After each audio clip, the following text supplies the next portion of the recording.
네, 오늘 저는 쩐과의 전쟁이라는 제목으로 하나님 말씀 선포하도록 하겠습니다. 이제 가을 4분기가 시작되었습니다. 오늘부터 새로운 또 순을 편성해서 또 저희 청년부 공동체가 새롭게 시작하기를 원하는 마음으로 위기는 있지만 이 위기에 빠르게 좀 대응해서 또 새로운 변화를 통해 이 위기를 돌파해 나갔으면 하는 마음과 또 전략으로 우리가 새롭게 시도하고자 합니다. 그래서 여러분들 또 이렇게 새롭게 도전하는 시기에 또 이렇게 예배하고 나누기 좋은, 또 교제하기 또 가장 좋은 이 날씨에 또 교회에서 또 예배를 통해 또 소그룹을 통해 또 여러 교제들을 통해 다시 한번 영적으로 힘과 위로를 얻으시고 말씀에 충만한 은혜를 통하여 다시 한번 도전하고 또 승리를 쟁취하실 수 있는 저와 여러분들의 삶이 되기를 간절히 축복합니다. 오늘은 특별히 돈이라는 주제를 가지고 좀 함께 하나님의 말씀을 나누고자 합니다. 쩐의 전쟁이라고 또 15년 전에 방영했던 한 드라마의 제목을 제가 이렇게 좀 카피를 해왔는데, 그만큼 우리가 살아가는 이 시대가 돈과 전쟁을 하는 시기인 것 같아요. 돈 없이는 살아갈 수 없고 돈에 대해서 깊이 묵상할 수밖에 없는, 또 돈에 의해서 유혹당하고 돈에 의해서 우리의 마음이 무너지고 일어나는 일들이 비일비재한 시대를 살아가고 있는 것 같아서 제가 이 말씀을 좀 나누고자 합니다.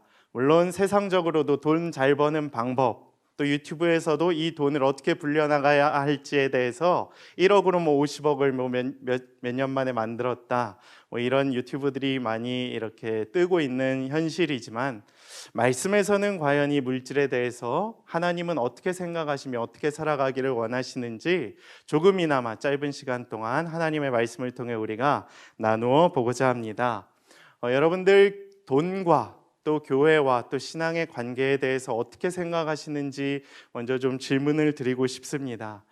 교회 안에서 또 신앙을 통해 하나님을 믿는 여러분들은 과연 물질에 대해, 돈에 대해 어떻게 생각하고 계십니까? 기독교적인 관점에서 돈은 어떻게 벌어야 하고 어떻게 생각해야 하며 또 어떻게 쓰고 나누어야 하는지 한번 생각해 보신 적이 있습니까? 많은 사람들은 교회를 다니며 하나님을 잘 믿으면 경제적으로 큰 부를 누리는 은혜를 경험한다고 알고 있어요. 그래서 그것이 교회 다니는 이유 중에 하나가 되기도 합니다. 신학에서는 이걸 번영신학이라고 해요. 번영, 뭔가 번영하는 그런 느낌이 있잖아요. 하나님 잘 믿으면 복 받는다. 근데 그 복이 대표적으로 물질의 복이다. 틀린 말은 아니죠.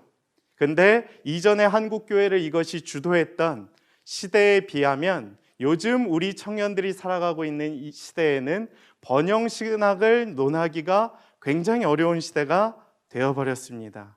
제가 만약 오늘 이 예배 가운데에서 하나님 잘 믿으면, 기도 열심히 하면 하나님께서 여러분들에게 물질의 복을 주실 것입니다 라고 선포를 한다면, 물론 하나님의 귀한 말씀으로 받아들이시는 분들도 있겠지만 대부분의 청년들은 현실이 그렇지 못하기 때문에, 그리고 앞으로 내가 살아갈 미래도 굉장히 어둡고 경제적으로 힘든 시기일 것을 짐작하고 있기 때문에 그 말씀을 쉽게 아멘으로 받아들이기는 어려울 것이라고 생각을 합니다.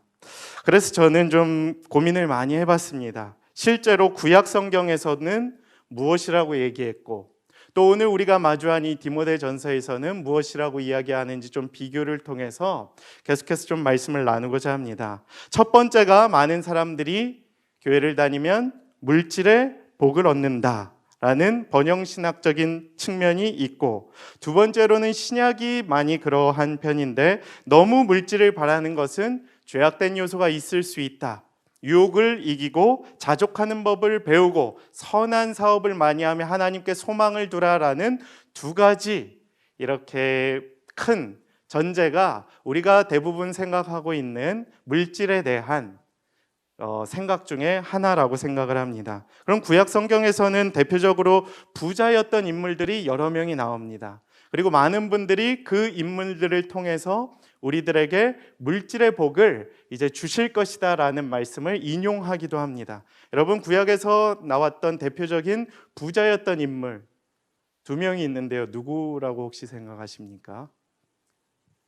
구약 성경에서 나오는 대표적으로 부자였던 사람이 한 두세 명 있는데 혹시 알고 계시나요?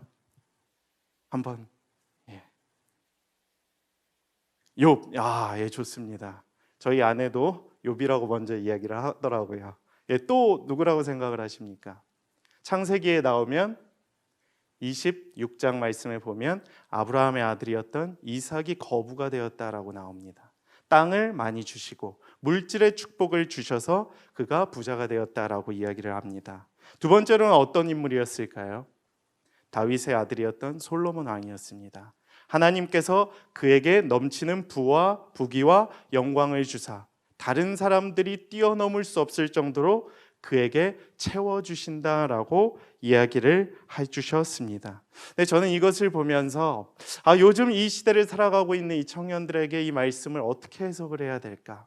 그대로 믿게 해야 할까? 아니면 이 말씀에도 나름대로의 또 반전이나 또 생각해봐야 할 부분들을 통해 우리가 다른 말씀의 해석을 바라봐야 할지 좀 고민을 하게 되었는데 이런 생각을 해보게 되었습니다.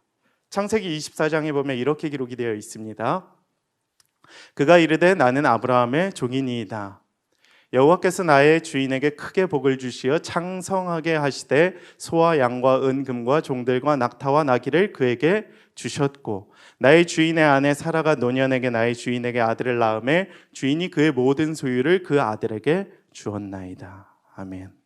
하나님이 아브라함을 선택하셨어요. 그의 믿음을 귀하게 여기셨습니다. 그리고 그에게 많은 물질의 축복을 주셨어요. 그리고 36절에 보면 그의 모든 소유가 그 아들에게 주어진다. 그러니까 사실 구약 성경에서도 물질의 대물림이 어느 정도는 있었다라는 사실을 우리가 기억을 해야 한다라는 것입니다. 여러분이 살아가고 있는 이 시대도 사실 동일하죠. 같은 선상에서 스타트업을 하는 경우들이 별로 없습니다. 어떤 사람은 알바를 안 해도 공부를 열심히 할 수 있는 상황에 놓이는 경우들이 있고 어떤 청년은 알바를 안 하면 생계 유지가 어려울 정도로 공부를 하기 어려운 상황 가운데 있는 경우도 있다라는 거예요. 그래서 이 한 말씀을 가지고 물질의 축복을 막연하게 기대하고 선포하는 것은 사실 굉장히 성경적이지 않은 위험성이 있다는 것을 우리가 발견해야 한다라는 사실을 여러분들과 함께 좀 나누고 싶었습니다. 두 번째로는 솔로몬의 경우인데 솔로몬의 경우는 그럼 어떠했느냐? 열왕기상 3장 12절에서 14절에 이렇게 기록이 되어 있죠. 내가 내 말대로 하여 내가 지혜롭고 총명한 마음을 내게 주노니 내 앞에도 너와 같은 자가 없었거니와 내 뒤에도 너와 같은 자가 일어남이 없으리라. 내가 또 내게 구하지 아니한 부귀와 영광도 내게 주노니 내 평생의 왕들 중에 너와 같은 자가 없을 것이라. 내가 만일 내 아버지 다윗이 행함같이 내 길로 행하며 내 모든 법도와 명령을 지키면 내가 또 내 날을 길게 하리라. 아멘. 13절 한번 보여주시겠습니까? 13절이요. 예. 내가 구하지 아니한 부귀와 영광도 내게 주었다라고 기록이 되어 있죠. 물론 솔로몬도 다윗 왕의 아들이었습니다. 여러분, 누군가의 아들이라는 건 사실 굉장히 많은 것을 의미하죠. 세종대왕이 누구의 아들이었죠? 태종 이방원의 아들이었습니다. 태종 이방원이 어떤 사람이었습니까? 싹 다 숙적을 쓸어버렸던 사람이죠. 세종대왕이 그래서 편하게 정치를 할 수 있었던 것이죠. 이삭과 솔로몬도 사실 비슷한 부분이 있다라는 것입니다.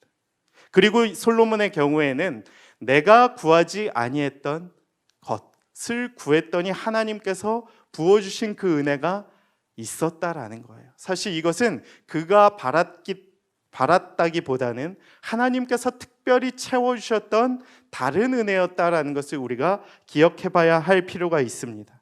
그래서 우리는 너무 막연하게 하나님께 물질의 은혜만을 구하고 있지는 않은지 이 말씀 한 구절을 통해 인물들을 통해 이 시대를 살아가고 있는 우리가 물질만으로 살아가야 할 것처럼 하나님이 마치 알라딘의 요술램프인 지니와 같은 존재로 전락시켜버리지는 않는지 우리의 신앙을 점검해야 한다는 것을 함께 나누고자 합니다.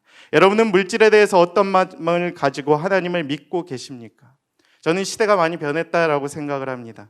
여러분의 신앙에 있어서 하나님과의 물질의 관계는 어떠하며 지금의 우리의 삶 가운데서 우리의 경제적인 상황을 통하여 우리의 신앙을 다시 한번 재점검해 볼 수 있게 되기를 축복합니다. 오늘 말씀을 통해 사도 바울은 이렇게 얘기를 합니다. 세 가지에 대해서 나누어요. 자기의 제자였던 디모데에게 목회 권면을 하는 것입니다. 그래서 자족하고 싸우고 하나님께 소망을 두는 믿음의 삶이란 과연 무엇인지.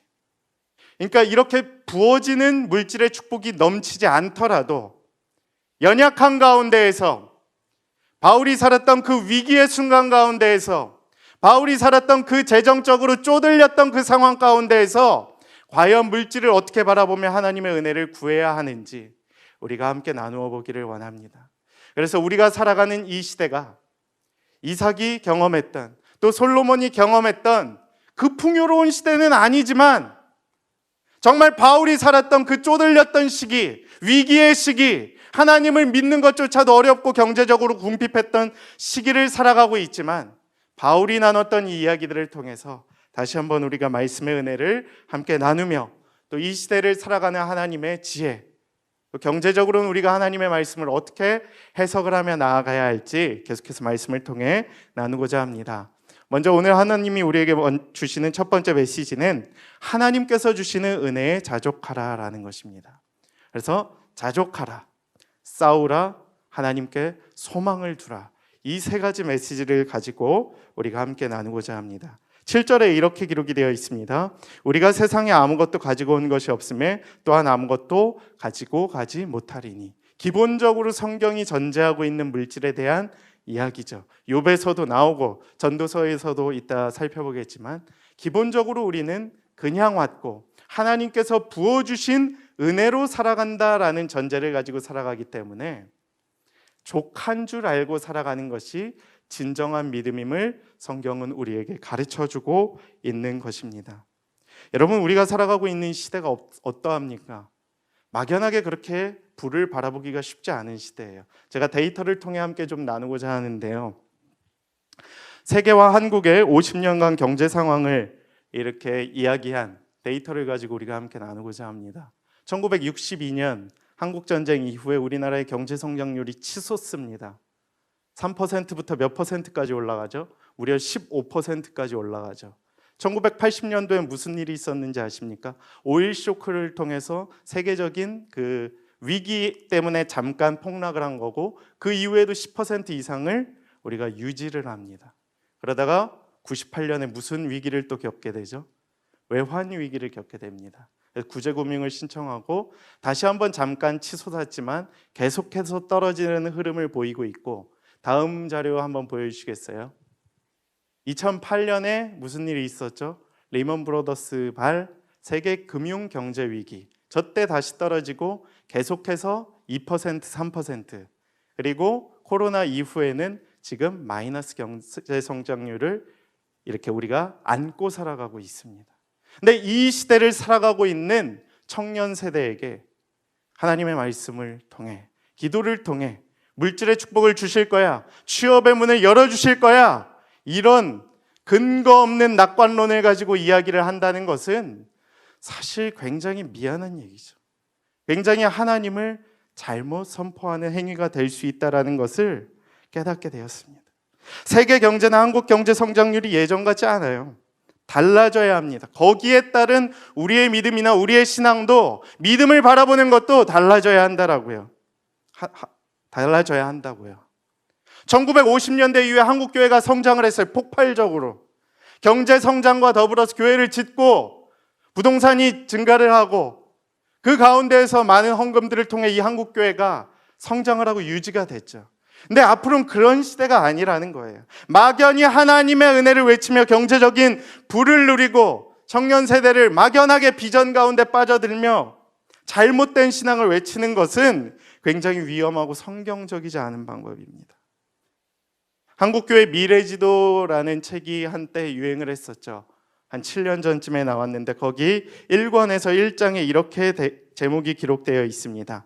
한국교회 잔치는 끝났다. 이렇게 기록이 되어 있어요. 그게 벌써 7년 전인데 계속해서 그게 현실화되고 있습니다. 가속화되고 있죠. 세상은 너무 빨리 변하고 큰 파도의 위기는 반복적으로 우리의 교회와 삶을 경제적으로 위협하고 있습니다. 그리고 앞으로 우리가 살아갈 시대는 부동산 버블이라는 폭탄을 안고 살아가는 시대가 될 수도 있어요. 그렇기에 근거 없는 우리 낙관론은 버려버리고 하나님께 무릎을 꿇고 요셉의 지혜를 구하는 기도가 필요한 시기인 줄로 믿습니다. 여러분, 너무 막연한 물질의 축복 바라는 것은 굉장히 위험하다는 것을 기억했으면 좋겠어요. 우리가 살아가는 시대가 사실 그러하지 못하기 때문입니다. 저도 좋은 얘기 하고 싶죠. 희망적으로 이야기하고 싶죠. 근데 현실을 근거해서 우리가 하나님의 말씀을 바라봐야 한다라는 것이에요. 경제 성장률의 데이터만 봐도 알잖아요. 취업의 문이 좀처럼 쉽게 열리지 않을 거예요. 우리가 살아가는 동안, 우리가 경제 활동 인구로 살아가는 동안에는 사실 저 경제 성장률이 쉽게 상승하지 않을 수도 있어요. 그러면 그것은 무엇을 의미하느냐? 사실 그렇고 그런 인생을, 정말 경제적으로 쪼들리는 인생을 앞으로도 우리가 30년 이상을 살아갈지도 모른다는 것을 전제를 해야 된다라고요. 그리고 그 가운데에서 과연 하나님의 방법은 무엇이 있는지를 우리가 찾아봐야 한다는 것을 기억해야 하는 것입니다. 하나님의 말씀이 과연 이 시대 가운데에서, 정말 이 위기의 순간에서 세계 경제가 더 이상 성장을 하지 않고 신동력 성장이, 경제적 성장의 요인이 없는 우리나라 가운데에서 과연 우리가 어떠한 하나님의 은혜를 바라며 기도하며 나아가야 할지 방향을 잡고 기도하는 지혜가 필요하다는 거예요. 막연한 것은 미신이죠. 무속신앙이죠. 그러나 지혜를 달라고 기도를 해야 돼요. 요셉이 총리가 돼서 어떻게 했습니까? 굉장히 지혜로웠죠. 풍년의 시기에도 흉년이 올 것을 대비하는 지혜가 있었고, 총리가 돼서도 겸손할 줄 아는 지혜가 있었고, 형통함의 은혜가 그의 삶 가운데 있었던 것입니다. 그래서 이스라엘의 역사가 하나님의 은혜로 이어질 수 있었던 것이죠. 저는 여러분의 삶 가운데에도 그런 놀라운 변화가 있게 되기를 축복합니다. 먼저 우리는 자족하는 법을 배워야 해요. 예전에 TV에 한 연예인이 나왔던 적이 있었습니다. 이제 무릎팍도사라고 혹시 잘 모르시는 분 있죠? 제가 제 세대에 봤던 이제 예능인데 거기에 김종국이라고 하는 한 연예인이 나왔습니다. 김종국은 아시죠? 한 이야기를 하는데 기억에 남았던 것 중에 하나가, 김종국이 이제 터보라는 가수부터 시작했으니까 얼마나 재정적으로 많이 벌었겠습니까, 연예인으로서. 근데 어머니가 그에게 와서 이렇게 이야기를 했다고 합니다. 번 건 별로 없는데 쓰지 않아서 많이 남았다고. 그래서 김종국이 굉장한 짠돌이거든요. 그 짠돌이가 왜 짠돌이였냐? 아버지가 군인이셨는데 이제 어머니가 없거나 이제 김종국 씨가 안 계시면 집에 두꺼비 집을 내리고 화장실에 가서 일을 볼 때 화장지를 한 칸만 사용하게 했답니다. 한 칸. 한 칸으로 이제 일을 보는 거죠. 그 정도로 이렇게 아껴 살았다라는 것. 그래서 그 이야기를 들으면서 참 저도 많은 도전을 받았습니다. 자족하며 살아가는 것, 아끼면서 살아가는 것이 이런 방법이 될 수 있겠구나. 요즘에 가장 우리에게 이렇게 핫한 생활 방식 중에 하나가 미니멀 라이프죠. 저와 아내도 집에 있는 것들을 되도록 많이 팔고 필요 없는 것들을 버리고 필요 없는 재정 지출은 하지 않는 하나의 전략으로서 미니멀 라이프 전략을 가지고 삶을 살아가고 있습니다. 불필요한 지출을 줄이라는 거예요. 주신 것에 만족할 줄 아는 감사함. 제가 이걸 어디서 느꼈냐 하면, 가지고 싶었던 것을 가져요. 이 욕망이라는 것에 한계치가 없더라고요. 그러니까 끝이 없어요. 차가 없을 때는 경차만 줘도 너무 행복해요. 드디어 나에게 차가 생겼구나. 근데 실제로 경차를 한번 몰아보십시오. 길거리에 지나다니는 소형 SUV가 이제 보일 겁니다. 저 차를 살 수 있었으면 좋겠는데.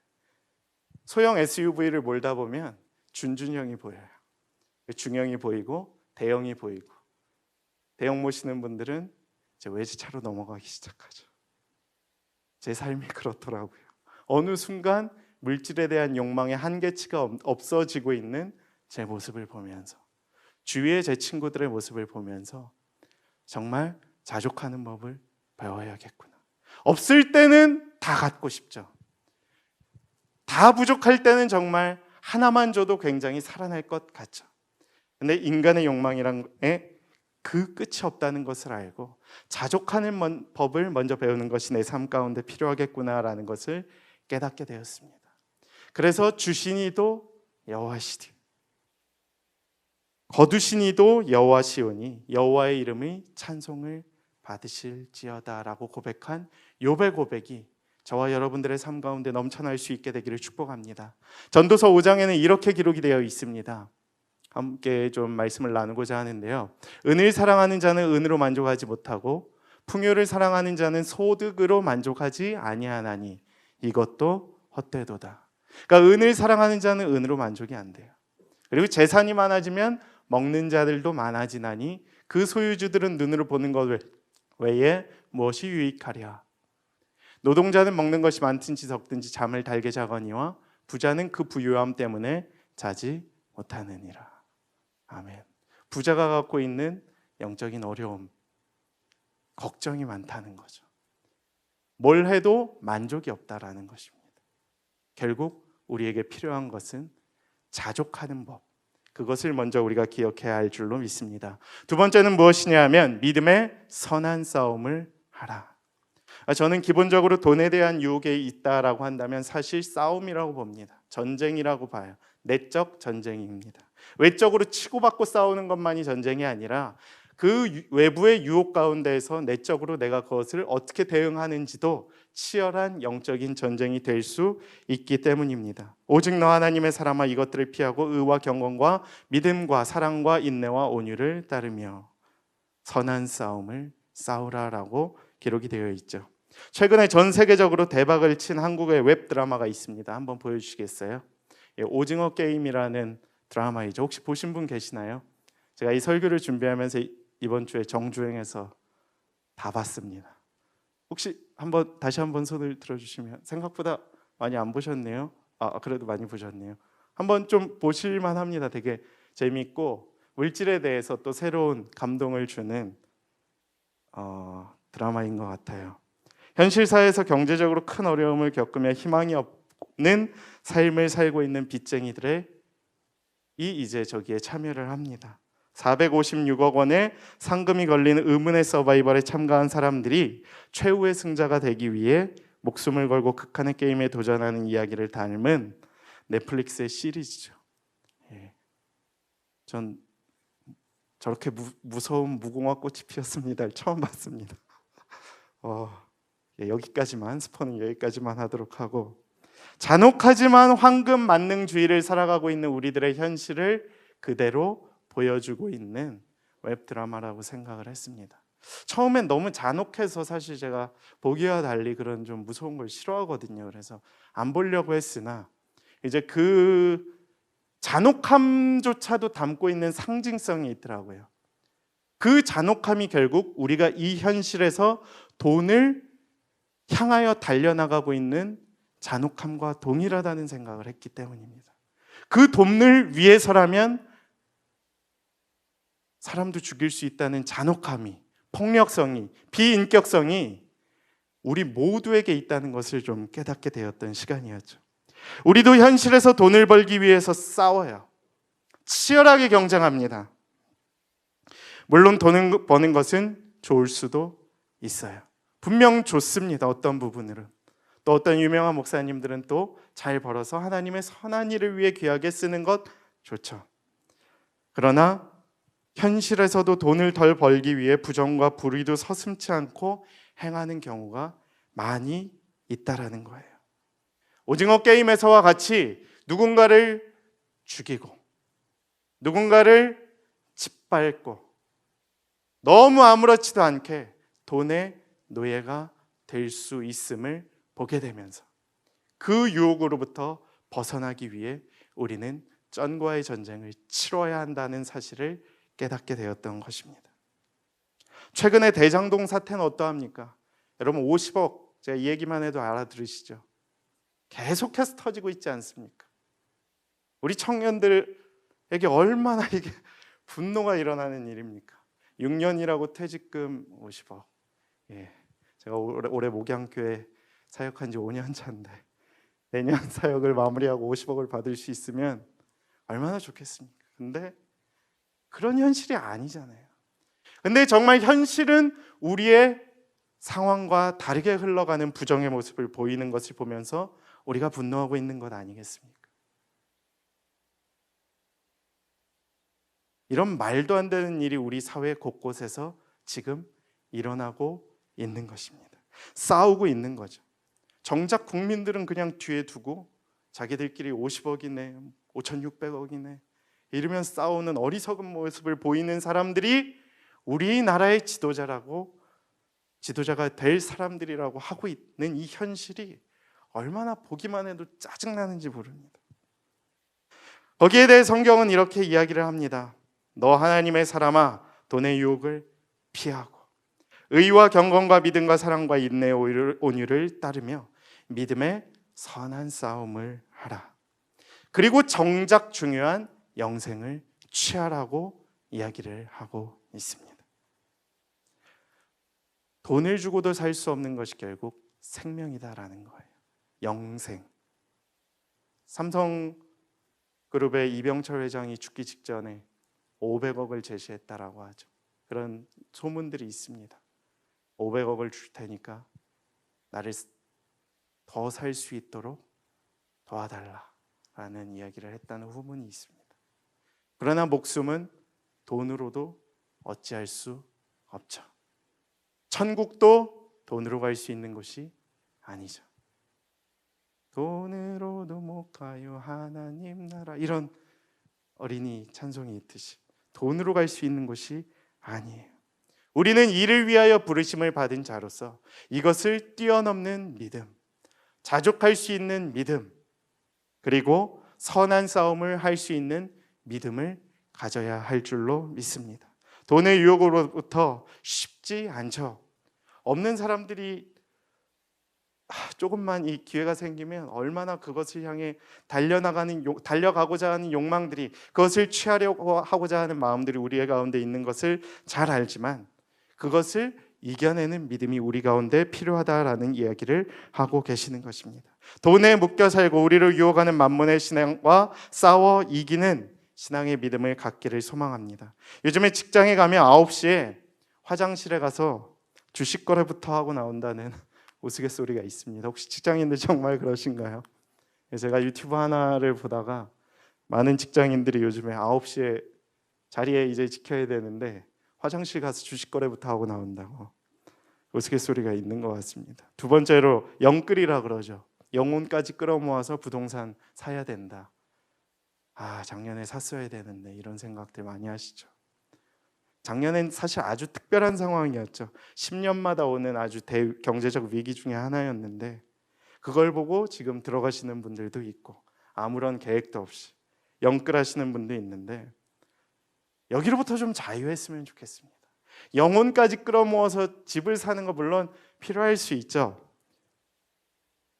근데 집을 안 사면 나만 바보 되는 것 같은 시대 가운데에서 자신을 한탄하며 살아가는 것이 아니라 돈의 유혹으로부터 좀 자유로워져서 예수님께서 가르쳐 주신 그 진리 안에 거할 수 있는 자유로운 자들이 될 수 있게 되기를 축복합니다.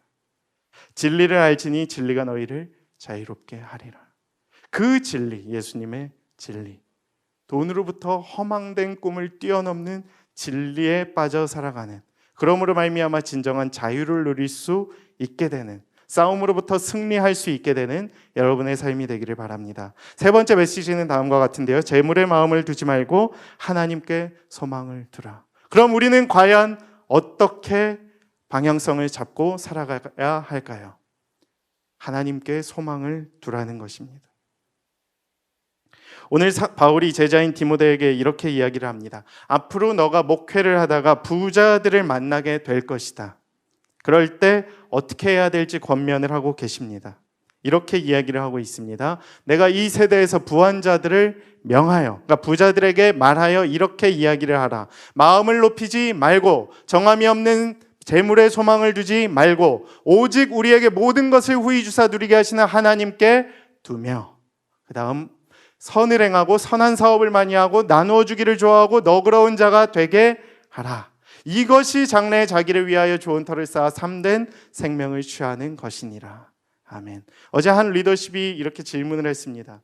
그 재정의 축복을 우리가 누릴 때에 이것을 어떻게 나누어야 할까요? 어떻게 써야 할까요? 과연 쓰는 것이 하나님의 방법일까요? 라는 질문을 한 것이죠.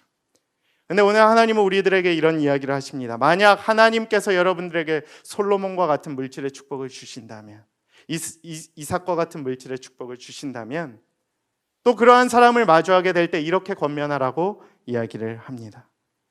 마음을 높이지 말고 결국 교만하지 말라는 거예요. 덧없는 재물에 소망을 두지 말고, 그러니까 없어질 재물에 소망 두지 말라는 거예요. 하나님께서 작정하시면 그 재물 한 방에도 쓸어가실 수 있기 때문에, 혹은 반대가 될 수도 있죠. 한 방에 주실 수도 있는 분이신다는 것을 믿고, 오직 우리에게 모든 것을 풍성히 주시고 즐기게 하시는 하나님께 소망을 두라는 거예요. 여러분, 물질에 소망을 두는 게 아니라 하나님께 소망을 두면 하나님이 필요할 때 주신다는 사실을 믿는 거예요. 그게 믿음이에요. 물질이 우선순위가 되면, 물질을 바라고 살아간다라고 한다면 그 유혹을 떨쳐내지 못하고 내가 돈의 노예가 되면, 짱과의 전쟁에서 패배해서 돈에 끌려다니기 시작하면 그냥 버리는 인생이 되어 버리는 거죠. 코로나 2년 차입니다. 여러분 무슨 생각하십니까? 저는 이런 생각도 해봐요. 지난 한국교회 50년 동안 하나님께서 풍성히 베풀어 주셨는데 2년 만에 박살이 나는 모습을 보면서 도대체 50년 동안 채워주신 하나님의 은혜를 맛보아 안 자들이 어떻게 2년 만에 이렇게 쉽게 무너지고 떠나갈 수 있었을까? 잘못된 믿음이 있었기 때문이에요. 하나님께 소망을 두지 않고 물질에 소망을 두고 하나님을 이용했기 때문이에요. 원했던 것은 물질이고 그걸 주신 분이 하나님이라고 생각했기 때문이에요. 잘못된 믿음이죠. 여러분 어떤 믿음 가지시겠습니까? 50년 이상 동안 부어주신 하나님의 은혜를 맛보고도 2년 만에 박살이 나는 그러한 믿음, 연약한 자들이 되시겠습니까? 아니면 물질은 비록 없지만 재물의 마음을 두지 않고 하나님께 소망을 두며 하나님께서 주시는 은혜를 가지고 하나님을 찬양하며 남은 인생 살아가시는 믿음의 제자들의 삶을 살아가시겠습니까? 저는 여러분들이 후자를 선택하실 수 있게 되기를 축복합니다. 어떤 면으로 우리가 살아갈 인생, 물질의 축복 많이 맛보기 힘든 세상이 될지도 몰라요. 그러나 그 가운데에서 우리가 붙잡아야 할 것은 막연하게 물질의 축복 달라라고 무속신앙처럼 빌기보다는 어려운 시기이지만 하나님께서 채워주시는 은혜가 내게 있음을 믿고 하나님의 은혜를 간구하며 살아가실 수 있는 여러분의 삶이 되기를 축복합니다. 돈에 끌려다니기 시작하면 끝이 파멸이에요. 파멸이에요. 유산 가지고 혹시 세무 같은 담당해 보시는 분들은 알 거예요. 유산 가지고 싸우는 가족들이 얼마나 많은지 모릅니다. 얼마나 많은지 몰라요. 자녀들이 부모 그 상속 유산 가지고 팍 터지게 싸우는 이야기들을 들으면서 더덥구나 라는 것을 깨닫게 됩니다. 시편 42편에 이렇게 기록이 되어 있습니다. 내 영혼아 내가 어찌하여 낙심하며 어찌하여 내 속에서 불안해하는가. 너는 하나님께 소망을 두라. 그가 나타나 도우심으로 말미암아 내가 여전히 찬송하리로다. 하나님께 소망을 두는 거예요. 그리고 하나님의 선한 사업을 많이 하십시오. 많이 베풀어 주시면 많이 베푸십시오. 우리 교회에도 그런 분들이 계시잖아요. 얼마나 감사한지 몰라요. 있어서 하는 게 아니라, 많아서 하는 게 아니라 감사해서 하시는 거예요. 사실은 감사해서. 여러분이 그런 인생이 될 수 있게 되기를 축복합니다. 하나님께서 내게 주신 작은 것 감사해서 베푸는 인생, 선한 사업을 많이 하는 인생, 나누어 주기를 좋아하는 인생. 그래서 좋은 터를 쌓으십시오. 참된 생명을 취하십시오. 그것이 하나님께서 이 땅 가운데 우리에게 원하시는 인생이 될 줄로 믿습니다. 우리가 돈이 없지 예수님이 안 계십니까? 이 땅에서의 삶은 예선전이에요. 하늘에서의 삶이 중요한 본선이죠. 이 땅에서 예선전 가지고 돈에 미쳐서 불쌍한 인생 살아가시겠습니까? 끝이 안 좋은 인생 살아가시겠습니까? 하나님께 소망을 두고 우리에게 모든 것을 풍성히 주셔서 즐기게 하시는 하나님을 바라보십시오.